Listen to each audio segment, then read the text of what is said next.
Hello everyone, নমস্কার সবাইকে। নতুন একটি ব্লগে আপনাকে স্বাগত জানাই। আজ সকালে সব কাজগুলো শেষ করে আমি চলে আসলাম রান্নাঘরে।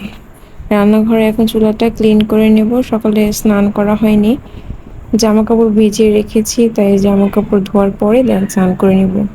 তাই আগে সকাল রান্নাটা সেরে নেই। এর আগে আমি চুলাটা ভালো মতো ক্লিন করে নিচ্ছি। এগুলো রোজগারই করতে হয়।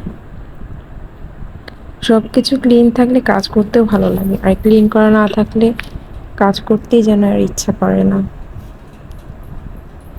আমাদের চুলা প্রতিদিনে দুই থেকে তিনবার করে ক্লিন করা হয়, তাও কেন জানি এত তিল কাজটা হয়।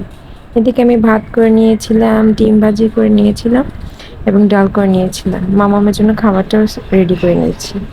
আজকে সকালে মামাম খাবে সেরেলাক, ডিম দিয়ে সেটা রান্না করছি।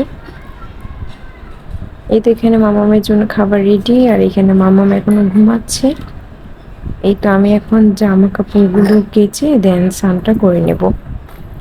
স্নান করে চলে এসেছি। আমি সিঁদুরটা পরে নেব। সিঁদুরটা পরে ঠাকুর প্রণাম করে দেন মাম্মামকে উঠিয়ে খাইয়ে দেব। এটা আমার প্রতিদিন সকালেরই কাজ থাকে। মাম্মাম এইদিকে 10টা সাড়ে 10টা পর্যন্ত ঘুমায়, যার জন্য আমি কাজগুলো একদম আস্তে আস্তে করতে পারি, মানে কোনো চিন্তা থাকে না।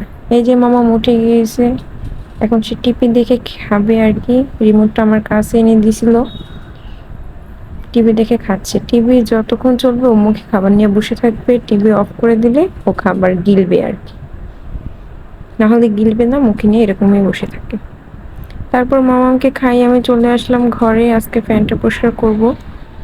এটা 2 সপ্তাহ পর পরই ক্লিন করা হয়, বাট অনেক ধুলো হয়। আর এই ফ্যানটা একদমই আর কি মানে বাতাস হয় না। ক্লিন করি যাতে একটু বেশি বাতাস হয়, যার জন্য কিন্তু বাতাস তেমন হয়ই না।